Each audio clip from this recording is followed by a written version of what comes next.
Associate Director of Planning from the Office of Urban Development. We also have Mr. Zach Pons, Director of Planning, Ms. Haley Webb, our Development Review Coordinator, and then with the Office of the City Engineer, we have our City Engineer, Mike Gardner, as well as with the Office of the City Attorney, Mr. Jimbo Woodson, Deputy City Attorney. If you will, just for the record, starting on my left, your right, introduce yourself for the record. Brian Gray. Evan Malone. Richard Henry.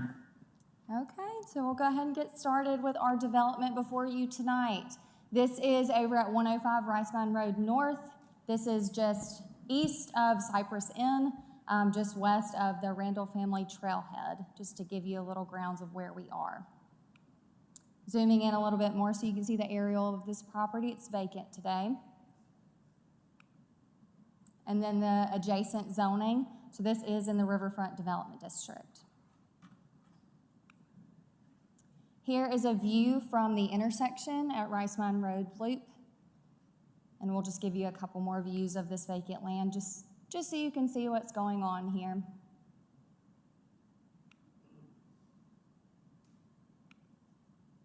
So the concept with this, Sports Illustrated has developed a plan for a network of future sports-themed resort and lifestyle complexes, specifically located in college towns. The mixed-use development may include multiple buildings containing 137 hotel keys, 250 timeshare units, 150 privately owned condominiums that will be available for sale, food and beverage outlets, 3 single-story retail buildings, a central services building, as well as parking and several outdoor amenity areas. Per the petitioner, this will enhance this northern portion of the river by expanding hotel lodging and attraction to the north side of the river. All of the events that they will have will be open to the public, so they say that that will enhance the public engagement in this portion of the city. They say that this will be compatible with the Riverwalk and the city's plans with that, as it will connect to the Randall Family Trailhead all the way over to that Cypress Inn property. They do plan to maintain the tree canopy along Rice Mountain Road as well. So this is the schematics of the property. And as we go through, I'm just gonna go into showing you the building renderings, the floor plans. Just stop me if you have any questions or wanna see anything a little bit longer. So they do plan to build this in 2 phases. What you are looking at tonight as a recommendation will be for both as one development. This is just them breaking it down into how they're going to build this out. So phase 1 will include that condo timeshare, as well as the hotel, the 3 retail buildings, as well as the central services building. And then phase 2, they are proposing 4 additional condo timeshare buildings. So beginning into phase 1, the overall concept for the hotel condo timeshare building, you've got your hotel view. In that center bottom portion, you can see the condo timeshare units wing, as well as that main entry and the outdoor restaurant seating. These are the elevations of the hotel. It's a 9-level proposal. And then the condo timeshare elevations as well. And then that main entry. This is kind of the connector between those 2 buildings as well. Now we will move into the floor plans of the entire building. As we go through, I've kind of pulled out some pictures so you can see them a little bit closer. Starting here, this is our first level. The northern building, you begin to see those timeshare units. On the southern building, where that hotel building is, there's a restaurant.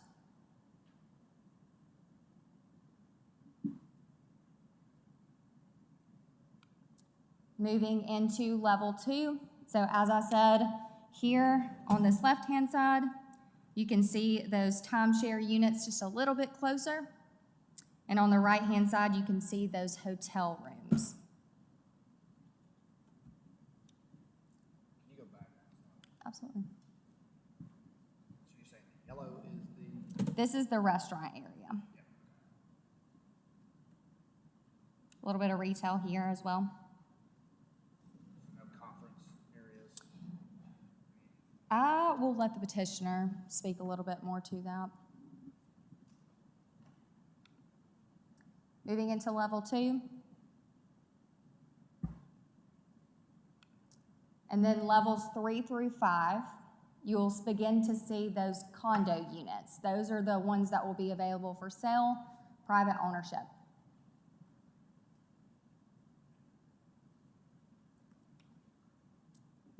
Moving on to level 6, what I have highlighted for you is actually their suite. This is still in the hotel concept side of the building, but it's a larger suite, and they can talk a little bit more. From what our understanding is, this is really supposed to encourage the group gatherings or in these areas.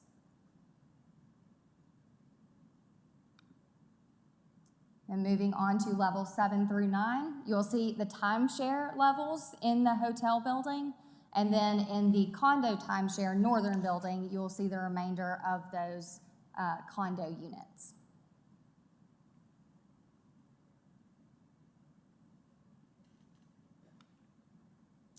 Moving into the retail buildings. So they are proposing 3 retail buildings. What I'm going to show you in these next few slides are basically just going through some very small, just general drawings of what they could look like. But this is a view from that event lawn. And then this here is the overall site plan of the project with that view you just saw from here. Got building 1, the possible elevations for that. Moving into building 2 with building 3 just mirroring this.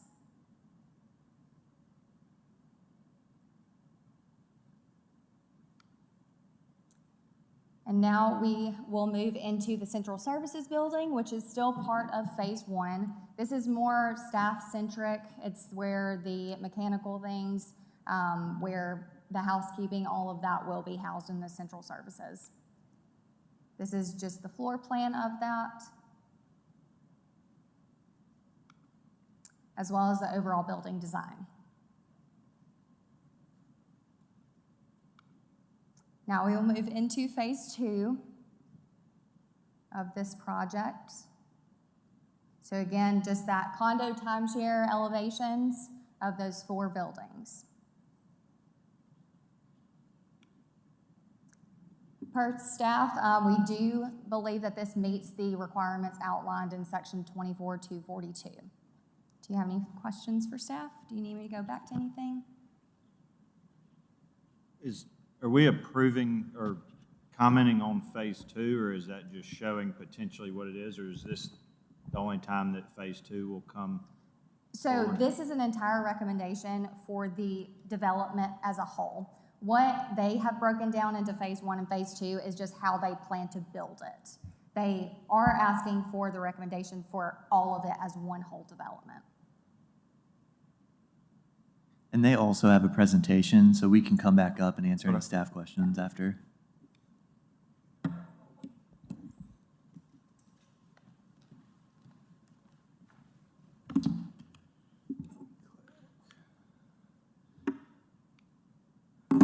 So good evening. My name is Austin Bolton. I oversee university and community partnerships for Sports Illustrated Resorts. I want to start by thanking the staff for the presentation, and I also want to thank each of you for your time this evening. I'm a little bit biased here, but this is a very special project for me. I was born and raised in Huntsville, Alabama, and graduated from the University of Alabama as well, so this very much hits home for me. So why Alabama?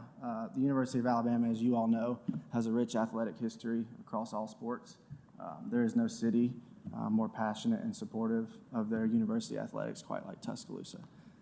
So when it came time to choose where we wanted to launch Sports Illustrated Resorts, the choice was obvious. We believe we could not have picked a better city, university, and community for our flagship resort. A little nugget that some of you may know, the University of Alabama has been featured on the cover of Sports Illustrated magazine more than any other college. So this partnership has been going on behind the scenes for many years. We are so excited to wrap our arms around this city and this community and build a flagship resort that everyone can be proud of. So with that, I'm going to introduce you to Louis. He's going to come up here and talk to you a little bit more about the resort itself. So thank you all again for your time this evening. Louis. Hi, good afternoon. My name is Louis Vavarutsos, and I'm a principal with the Lamar Johnson Collaborative. And we're heading up the design of the project. And although you've seen some of these exhibits, I wanted to give you a little insight to what our thought process was and why we're doing what we're doing. The first thing is we begin any project with really trying to understand the place and the culture. And so in looking at this place and trying to understand what opportunities are here, we were looking at things like campus game day, the arts scene, trying to figure out what Druid City means, things like that, understanding the river, the economy, the experience economy, and just making sure that we could be contextual. So that was the first part of it.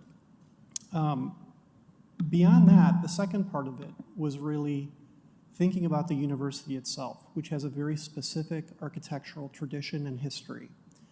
And we really wanted to understand very deeply what it would mean to make a project that fits in but isn't mimicking. So we looked at materiality, the red brick, concrete and stone, texture and detail in all the buildings on campus. They're relatively non-flat. There are window fenestration. There's detail that breaks the buildings down to the human scale.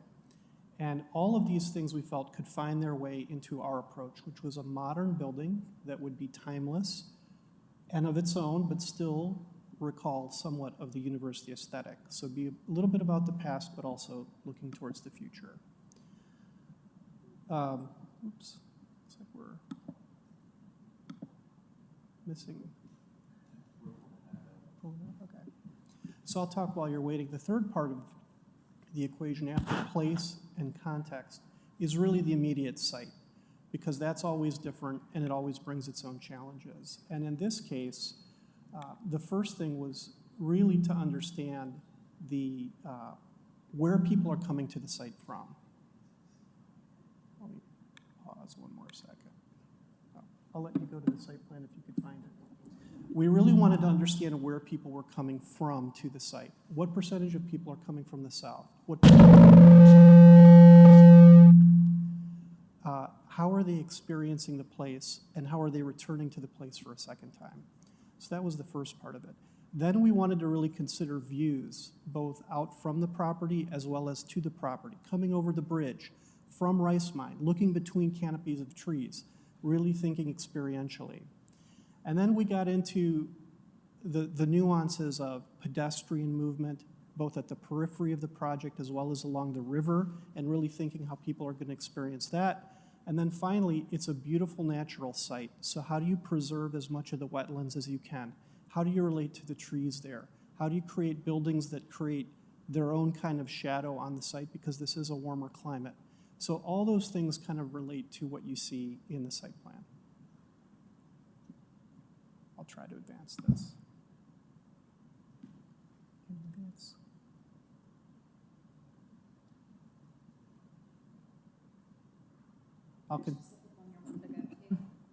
The next slide, please. Thank you. So what you see next is a site plan with some images on it, because we really wanted to understand where the special places were. So one of them is the retail environment and the space between the retail buildings, how that relates to the event lawn. Another is the natural development of the riverfront, thinking about what kind of material you walk on, where there's vegetation on one side of you or the other. And then a third one was the event lawn itself, and really thinking about, again, what occurs there and how does that support both living, hospitality, food and beverage, and those things that kind of all came together for the overall planning. Great. And then let's go to the overall view beneath that. So you already saw this view, but the important thing for us here was really, this is where you see the character of the building. You could see the university in the background. Again, it's supposed to feel contextual. The relationship between the buildings is that they're joined by a very glassy piece, so that you have views really almost all the way through to the water and help kind of scale down the project.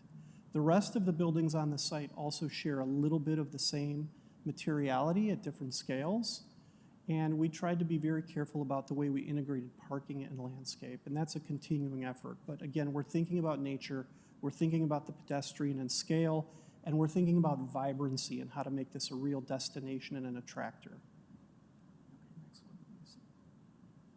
And in this last one, talking about the facades in particular, the key here was this is a dynamic brand, and it's a dynamic place in campus. And so we felt that movement was very important. So we purposefully created staggering of balconies and with window patterns to try to not have everything align on purpose as if the building is in motion, and that there's this kind of vibrancy to it.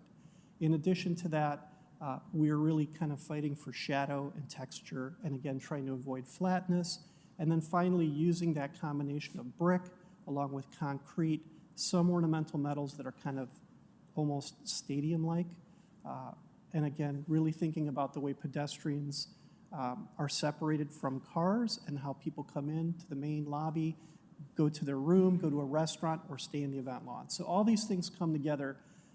If I could leave you with one thing, we're thinking about context and we're thinking about experience. And that's what our main focus has been. I had a question. You showed an image. It looks pretty much like the property does today. Would there be any additional clearing of trees would there be an additional clearing of the property? If you look at the site plan, where you see the parking and where you see the buildings is the phase 1 clearing. What you see in this plan is our intention. So we're looking at even specific percentage of wetlands that we should be maintaining and trying to go above that a little bit. So we're not anticipating additional clearing. As the project develops, we might swap out portions, but this is the intent here. So I have a couple of questions. Nice job. That's always sucks when you have, technical difficulty. So, but I asked around, I talked to a lot of different people today, just asking them, what would you ask if you were me, right, in this meeting today? And so these are questions that are probably like me just saying what other people in the community have said. The first one is, which I'm sure you probably have gotten, is traffic. So what do you expect in this being, it's essentially a 2-lane road there. I don't live that close to this, so I don't think it's not necessarily for me, but I know that other residential people around there would, wonder what are you doing to sort of mitigate any kind of traffic? Because it can get pretty bogged down when you're trying to get onto McFarland at any given time, not even when church lets out or something. It Right. can be. So I'm just curious on that. You want Sure. to help? Okay. Don't even say my name and address. Chris Crawford with TTL, 3516 Greensboro Avenue. Evan, thank you for the question, and we kind of figured that would come up. We've definitely done a traffic study. That was part of this requirement. As you know, AlDOT's making plans right now to widen the bridge. That's going to significantly help once this development comes along. But even before that, with us adding this road and the traffic or the allotment that we have there to be able to back traffic up into the site, it shouldn't impact us a lot there. Basically, traffic studies are done on a level of service, A to F, kind of like a report card would be. Right now, we're not anticipating this, per that report and that study, to be any worse than this intersection is today. There definitely will be an increase in some traffic, but it should not increase, to a point that it's going to make it to an F. We're looking at probably like a level of service C. So there will be higher impacts of time, at peak hour and definitely in the AM, PM times, but nothing that this site can't handle. I think this previously had a development here that had a coffee shop, and we looked at doing a bank and some different things. There was a lot more traffic that would have been impacting that, so this has a little bit less of an impact than that development would have.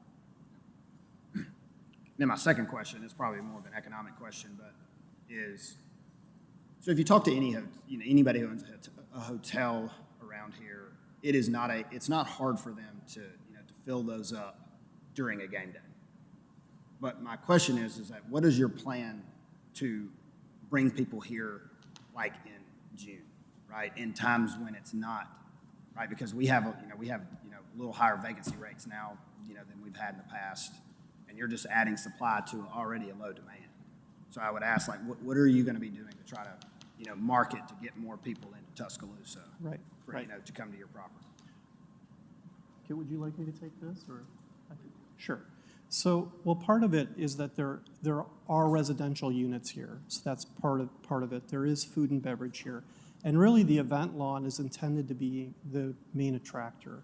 And so the goal is to be programming events and programming things and reasons for people to be here, and not relying necessarily on the fact that the university's over there and the football stadium's over there.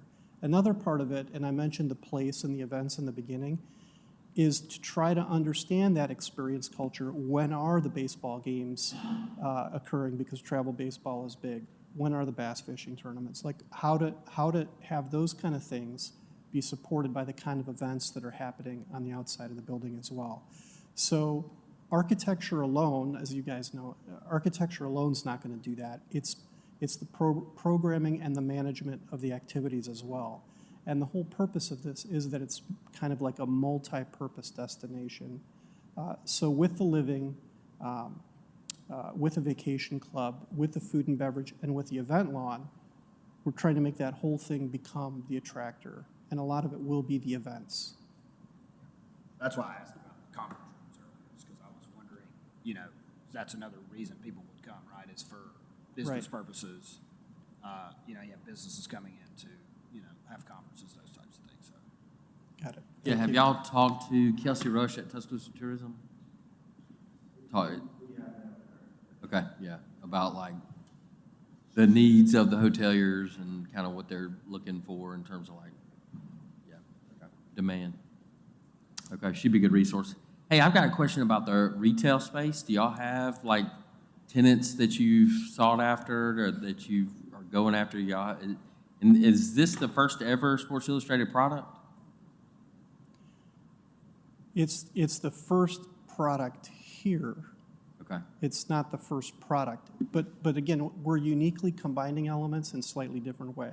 Okay. So there aren't like 5 of these that combine residential, hotel, vacation club, and event lawn. There aren't all of those. Okay. I will say that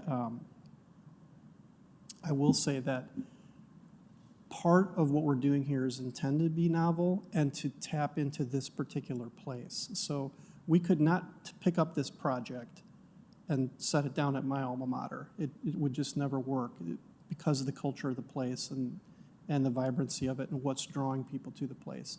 It is tailored for this particular culture, and we think it'll be successful because of that. So along those lines, what sort of retail partners have y'all historically had, or are you looking for moving forward with this one? So one of the things we're doing is we're purposefully designing the retail to be very flexible. For example, we're looking at lease spans that could work for a variety of different tenants and not trying to hem in the development in early phases by saying it has to be food and beverage, for example. But we're also planning for, the way we're planning it is we have back of house spaces, we have loading areas, so it could be food and beverage, it could be apparel, it could be, selling of things affiliated with sports teams, or it could be affiliated with events itself, having to do with music or art. So there's nothing specific yet. We're trying to be a little bit more general purposefully to allow it to be attractive to a number of different retail tenants. So sorry, I keep following, but do you have like anybody on the hook or like letters of intent or any of that? That's not a question that I can answer architecturally.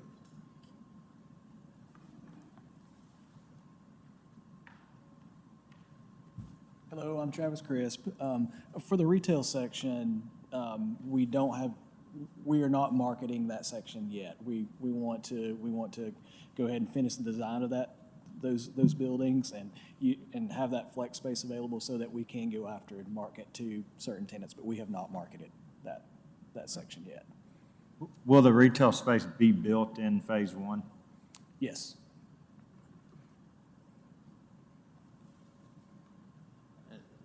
So I'm sorry, I'm gonna keep bugging you, but, so can you talk a little bit about the timeshare aspect and how that actually sells and works? Is it like, is there a pre-sale to that, or how does that sort of work?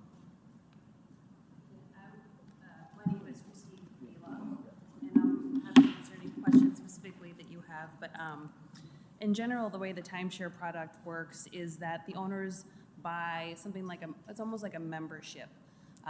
Traditional timeshare, back in the 80s was maybe you buy week number 2 in Unit 101. You go back there the same time every year. What we like to create is a flexible product. So you buy a membership. It's comprised of points, and you utilize those points as an owner to book your room. So let's say you are really interested in going to the football games. There's going to be a point allocation for that, and you're booking those specific nights. Let's say someone else really wants to be here in the summers to enjoy the outdoors. They can be using their points at a different time of the year and be staying here separately. But it's really similar to like a membership club, and the owners will have flexibility of using that in addition to also being able to exchange with other Sports Illustrated resorts. So you'll also have people potentially from other schools or other owners in other areas coming in here as well that'll have access to the resort. And is that actively going on right now? Are y'all selling those for this space? I'm sorry? Are y'all selling those like for this Yes. space, this Yes. project? Yes, we will have timeshare in approximately half of the resort, yes. And in that northern building, it's both timeshare and condominium We ownership? have timeshare in both wings. The one wing is primarily timeshare. The other one has, I believe, 2 floors of timeshare at the top, which is a recent add for us. And it looks like a common space in between the 2 buildings. How does that There work? is. And to make sure everything works seamlessly, what we will have is an overall condominium declaration that'll govern the building as a whole. So it's a very clear how the space will function. The brilliance of having the condominium piece and the timeshare piece from a maintenance standpoint is you have governing documents that are recorded. They can't just be changed by a developer, and there are certain standards that we'll have to uphold. So the nice thing about a condominium and timeshare is you have owners in those paying maintenance fees or paying assessments that will ultimately help infuse the project and help contribute toward the maintenance and upkeep overall. So it's really great from that standpoint. And as they made the point earlier too, having those owners in the condominium and the timeshare, they are in fact owners. So in addition to the hotel traffic in and out, you're gonna have a permanence of folks with the timeshare piece and the condominium piece. And overall, for the entire resort, we will have a set of master CCNRs that will govern how the overall flow of the property works. Will the condo units and the timeshare be able to be rented out through the hotel booking as well?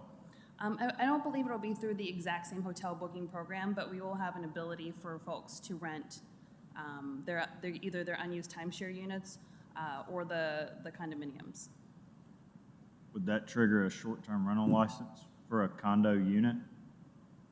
So the way that they're going to operate, correct me if I'm wrong, is it's not going to be like a short-term rental. It's going to be similar to a hotel where everything goes through them rather We'll than manage a it, single yes. owner, renting out their timeshare or renting out their. Yeah, we will offer a program there, and we'll work definitely, and partner with the city to make sure we're complying with all the laws related to the short-term rentals too.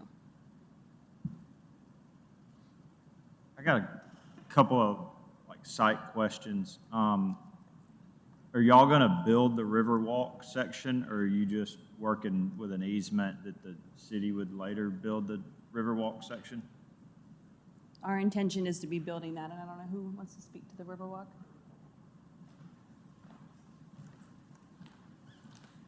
Kit Wilburn, Travel and Leisure. I oversee development for Travel and Leisure. So yes, in partnership with the city. We are in development for the Riverwalk. As far as the overall financing and with the amenities that come along with it, we'll be working with the Planning and Zoning Department and the Economic District to figure that out. I guess where I'm going is connectivity from the Riverwalk into the site. I mean, if you've got retail, restaurant, I mean, the Riverwalk on this side has struggled with retail amenities, and I think there's a need for it. And then the next is, you got the Randall Family Park there, and if the Riverwalk's not extended, you don't really have connectivity to it. My shameless dig is, there's no sidewalks to the park. So our intent is to connect the Riverwalk to make it seamless all the way down to the Cypress Inn, through Phase 2, and then back up to Rice Mine Road. In addition to that, we have a plan for a 12-foot wide sidewalk coming up the Riverwalk, up along Rice Mine Road that you see there to the left of the site. But does it stop at the limits of your property, or is it going to connect all the way under the bridge to the Randall Family Park, or will the city? So the goal is to get it to the Randall Family Park and connect to the trailhead. And I'm sure we'll be partnershiping with them. You know, their guidelines or their requirements are to put that path in front of the property that they own. Okay. Weird question on the balconies. Are those concrete? We're reviewing different options. We have a concrete option, and we also have a wrought iron or a metal type of option with a composite type of deck. But not, Louis could speak to but that. not wood? Not wood, no. I don't know if that's even still allowed or not. But. No, when we build resorts, we want these resorts to last for quite some time.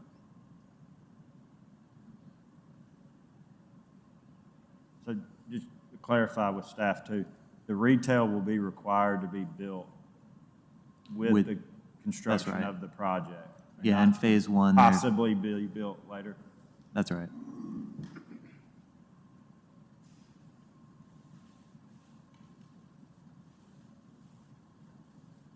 Is there a plan for any rooftop space? I think I saw it. Yeah, so above the connector, you'll see a rooftop terrace. So they will have, the owners and guests would have access to that rooftop terrace for events and, different activities.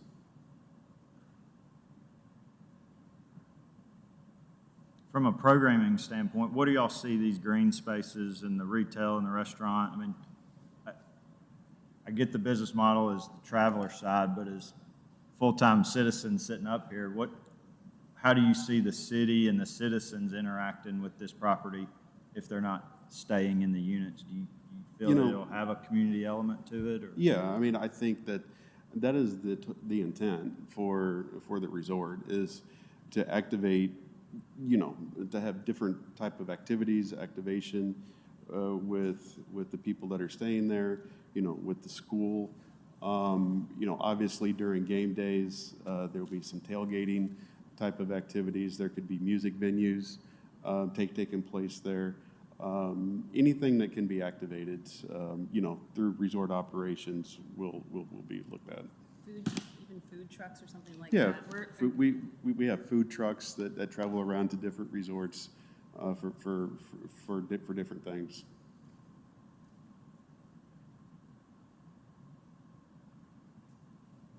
So getting back to Evan's first question that he asked earlier, is there convention space? So we looked at convention space early on. Would you be able to go back to the site plan? What we have done is left an option for future expansion, convention space. If you look to the right of the hotel, it says event lawn. That is enough space for about an 8,000 to a 10,000 square foot meeting space that could be added onto the hotel at a later date with additional convention kitchen, food and beverage options that would go along and support that. So we do have that option to add it at a later date. But for initial, we wanted to just come in and get it, get the resort established and then just see how it performs. Y'all have that in other products? Yes, we do. Is it successful or? Obviously you take locations like Orlando and Las Vegas that are, more convention centric. Yes, very Like much so. we phrased that. Scottsdale, Arizona, those places. So yes, it is kind of in the back of the mind. And phase two essentially would be the same as the northern end of what we see here, times 4. Yeah, from a building architectural standpoint, yes. I'm not going to say that it's going to be exact, but they would definitely be cousins or brother and sister, however you would like to Yeah, put it. the floor layouts are similar. The intention is the look is similar, the scale is similar, so. The same height as well? Maybe not exactly the same height, but close. Again, we really want it to feel like one development. Will they not have to provide the same level of detail for phase 2 to develop, to be approved in the same manner? So what they've provided for phase 2, really all they're doing are these 4 timeshare condo component. Yeah, and then they've got, can you pull up your site? Yeah, they show their parking and things like that. If they reduce the height, they would be reducing the density, and so that wouldn't be something that would have to come back, but But we don't see like a full site plan that they would be bound to? they would be pretty much bound to what they're showing here. But I mean, again, we can have a little flexibility. The overall design is required to be kind of approved and looked at from you guys and Planning Commission and City Council as a whole, but we have some flexibility in our code to allow, ability in our code to allow some flexibility.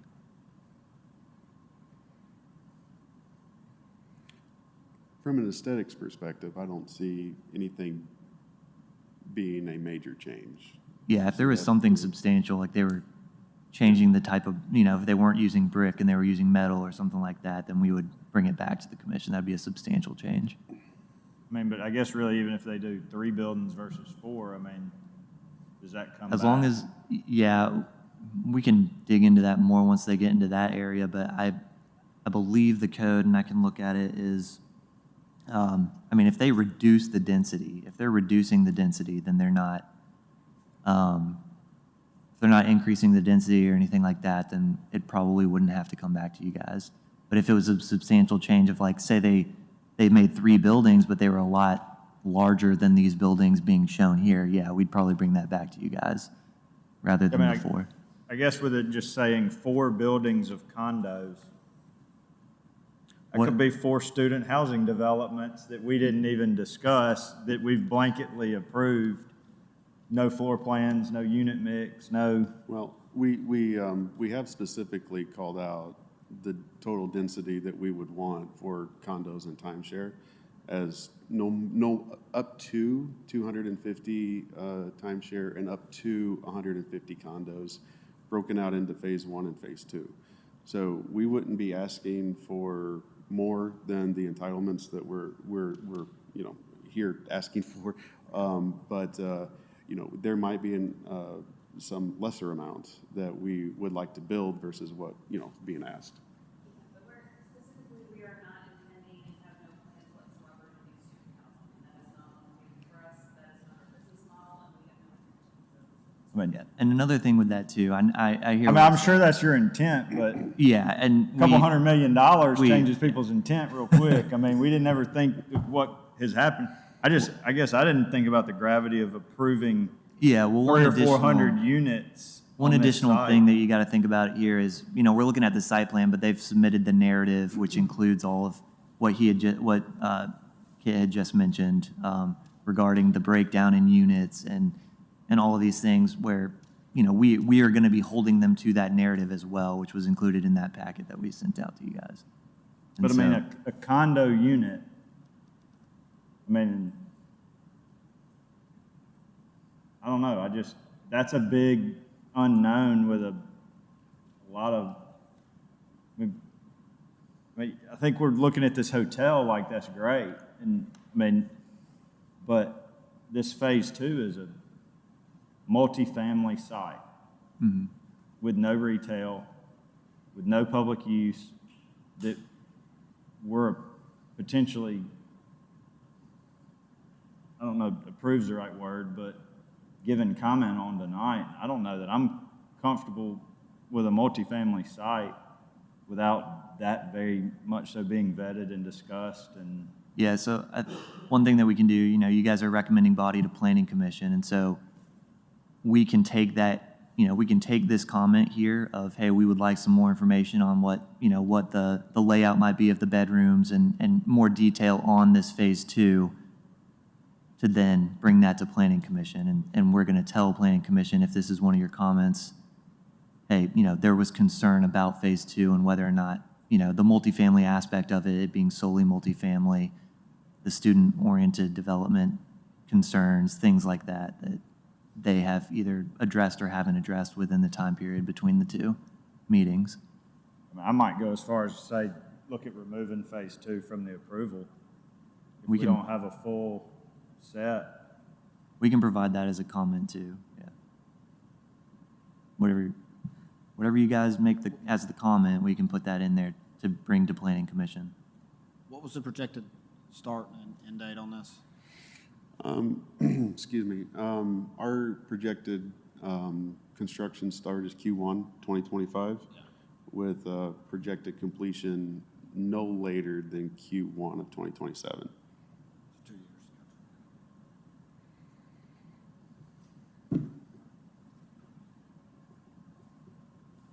I can safely say, our business model has never been, nor will it ever be, student housing. That is, frankly, that's not where we're gonna make money at all. So that's not going to be the use there. It's a separate parcel with an entitlement. I don't know that the entitlement goes away with a deed transfer. So, I get your intent, and I know that that's not y'all's intent, but things change, markets change, ownership changes. If phase 1 doesn't work as well, you're gonna look to do something with that land. Yeah, and again, if there's a substantial change, we're going to bring it back. It has to go through the process, go back to city council. And so, obviously our concerns are shared with you as well. Again, I would mention the connectivity to the Riverwalk. There doesn't really seem a way for people on the Riverwalk to come and go from the site without just walking through the parking lot. Well, yeah, we obviously don't want pedestrians walking up into the pool amenity of the hotel, or, those private amenities. So, it was not our intent not to show pedestrian pathways leading from the resort down to the Riverwalk, but there will be pedestrian pathways, but they should skirt around the parking lot but try to stay out of the resort and, focus them into the retail and the event spaces. And then as you see, obviously phase 2, the amenities down there just kind of general, but we do think that there would be other resort type pools down there, and other activities like, that related to game day, cornhole, horseshoes, all those kind of things, barbecue grills, those kind of things that we typically put in our resorts. I'd encourage you to do some more commercial in phase 2 versus just pure residential. I know that's y'all's business model, but as a city and as part of an entire community right there, I hate for there not to be some form of retail or even restaurant space on the river there. Have y'all acquired both parcels? Yes. So, and have y'all ever built a resort and sold one? I'm sorry, resort. Have you ever built one and sold one, or do you retain ownership? Do you want to take that? Built And sold the resort. There was, Resort, have you ever developed it, put it Yeah, together, so sold it? Our typical model is we will, develop it as the master developer. And then, well, can you get into how the resort's turned over to the association, a master association? yeah, I mean, so for, hotel is one thing, so we don't, the condominium and the timeshare itself, what will happen is there's an association over both the timeshare ownership and the condominium ownership.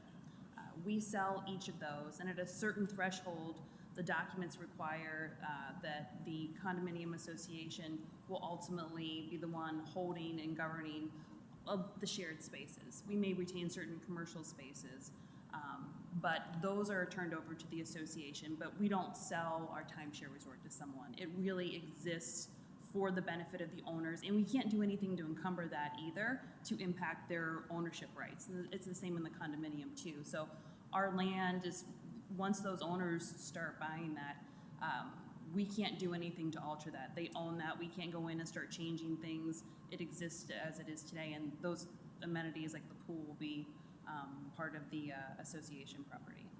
But like the hotel, the retail space, who operates that?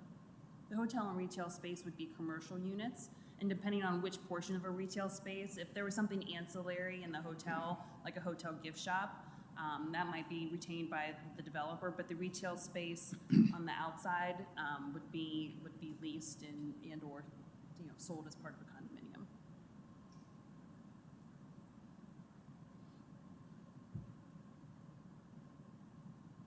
Do y'all typically retain the hotel, or do y'all typically sell that off as a condo space? We don't typically build hotels every day. This is our first hotel that we've done in conjunction with one of our timeshare projects. But I don't think there's an intention to be, we're going to be owning it, operating it, and to the extent that there's ever a change in ownership, we will be managing it, because it will be a nightmare for us to have a timeshare property that we do not have common management with the hotel. So we need this thing to work together. It's designed to work together. So it's always going to be operating under one management and cohesively. What's your price point on your condo units?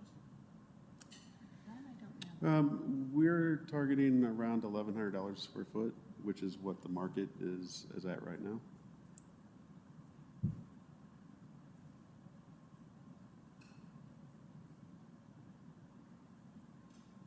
And obviously, that'll fluctuate in between now and when they're ready for purchase.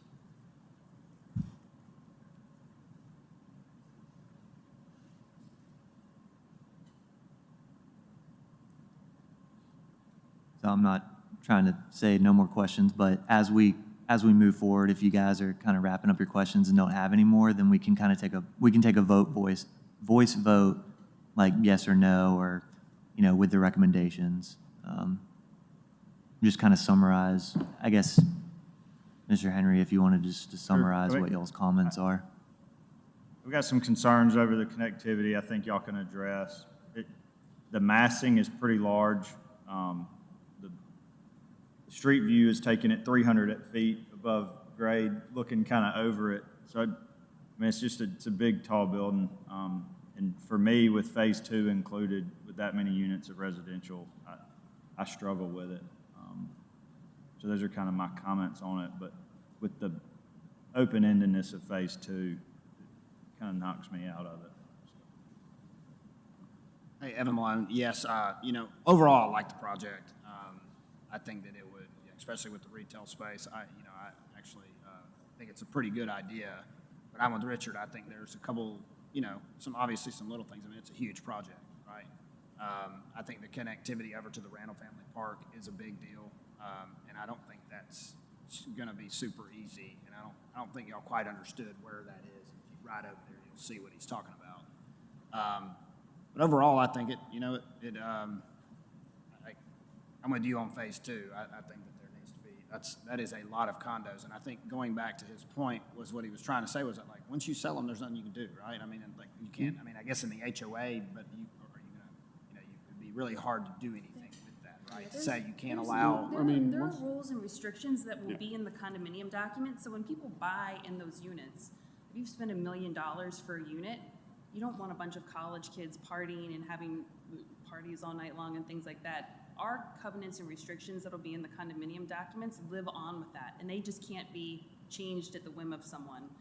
They can be enforced, there can be fines levied, and that part can't be altered. So we're happy to work with everyone to build in the restrictions that we need to, as long as they, don't discriminate or It's the same appropriate. thing with the registration. My wife's a realtor, and there are a lot of registration rich of the parents that come those and buy. buildings. They will spend ridiculous amounts of money, and that is not that much for them to go and put their students in that place.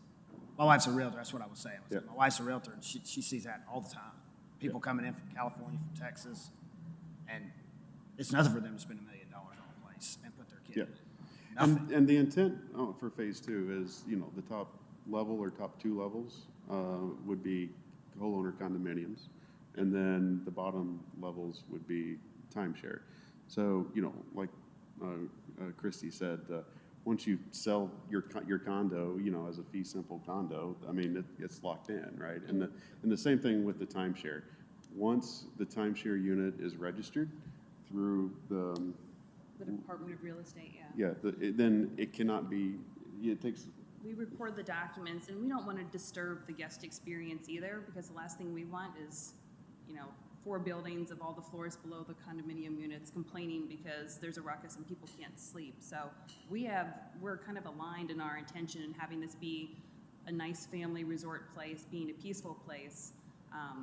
Yep. And for us to be successful, we don't want to be having to handle those kind of complaints either. So I think we're absolutely aligned here and have the same intention and goal ultimately, because that would be a nightmare for us with the timeshare owners, and it's really going to disrupt their experience if it's not continued. Yep. And then the second, and then just the last comment, which was one of the first comments I made, which was just being cognizant of that it's easy to fill up the hotel in times when, because there's 250 keys, right? So you have 250 keys. It's easy to fill that up on game day weekends. It will be much harder. And so if you're filling them up, you're adding a lot more demand, you're adding a lot more supply to a market that's already low in demand. So just being cognizant of that it is, because there are a lot of other hotels out there as well. So anyway, thanks for your time. Appreciate it. I like it overall as well. I would be more concerned about the natural beauty of the property. It's very ugly across the street.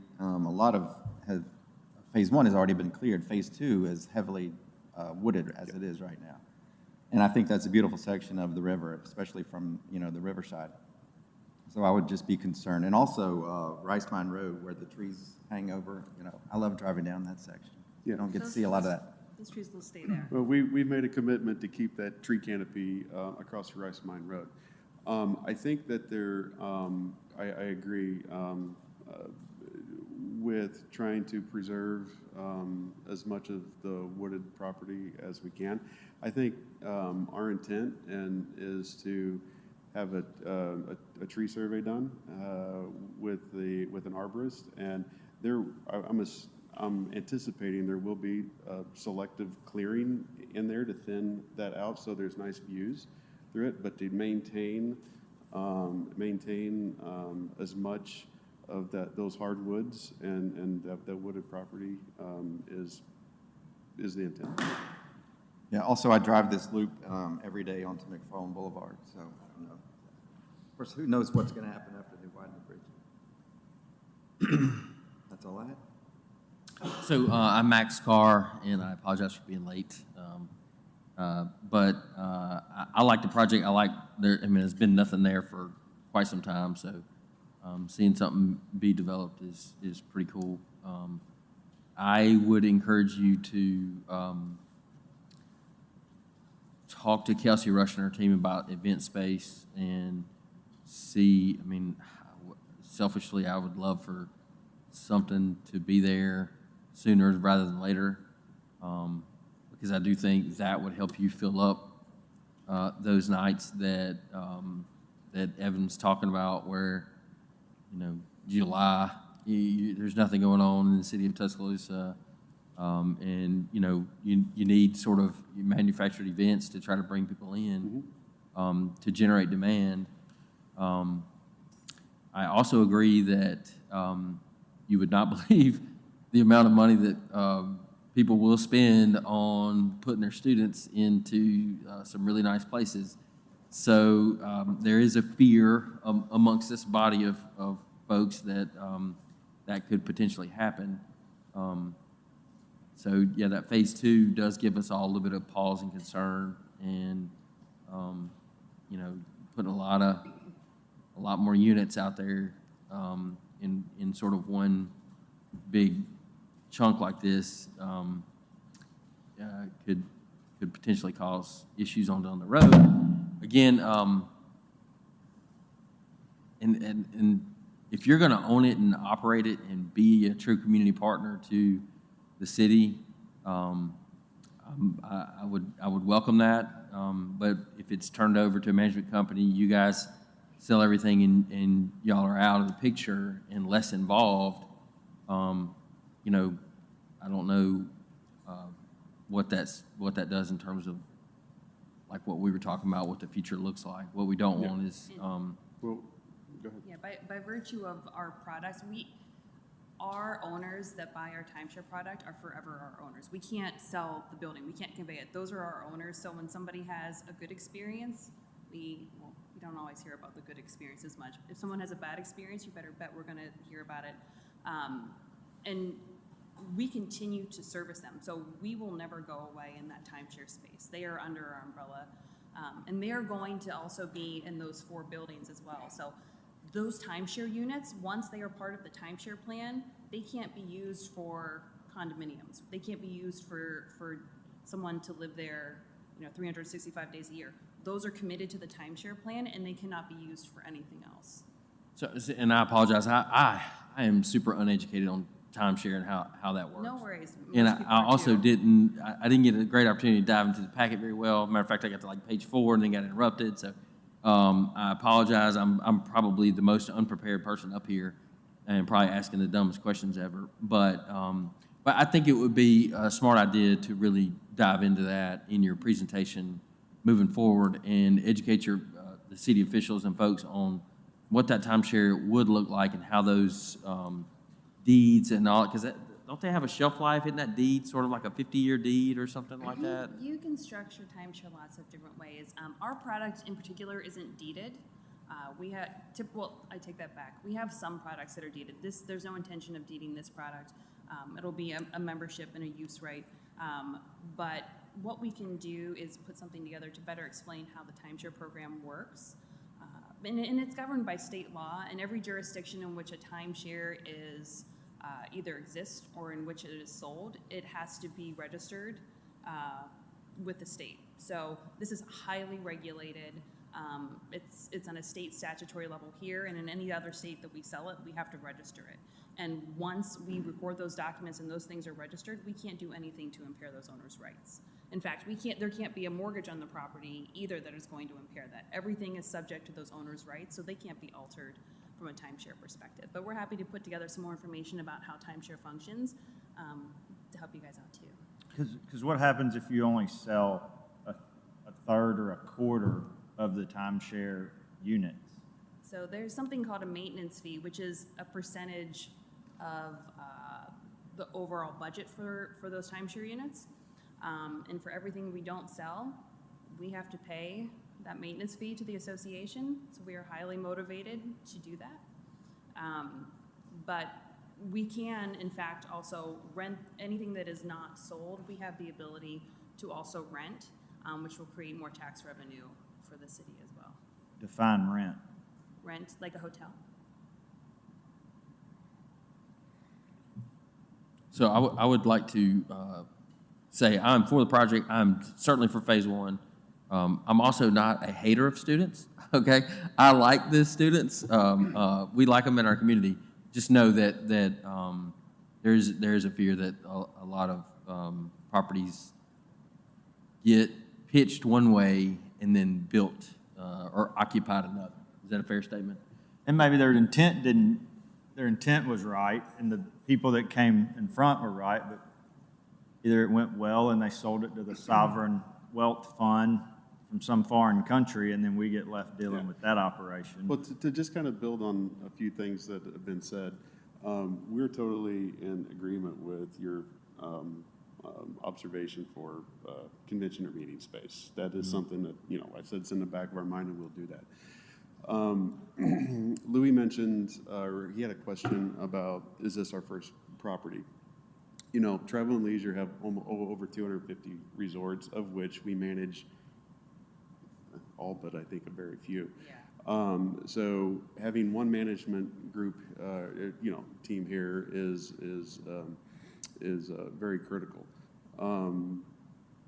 There is one other Sports Illustrated resort in the Dominican Republic, and that's under our Sports Illustrated license. We have different verticals. So we have a lifestyle brand and the university brand. So this is our first university resort. It's a flagship property.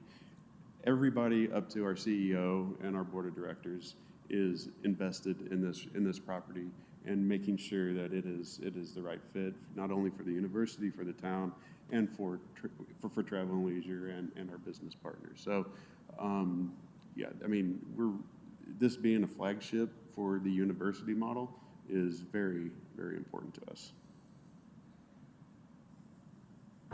And I would go on record, one more thing. I would love to see it tie in very nicely to the Riverwalk. That has been really great on this side of the river, and like Richard said, it's been, you know, it needs to get further developed on that side of the river, and all of it tied in. And I think it's a key to, you know, future development in our city. And now I'm done. No, I'm done. All right, well, if we don't have any more comments, I mean, that, you know, we can adjourn if y'all are done. Thank y'all. Thank you very much. Thank you. Yeah.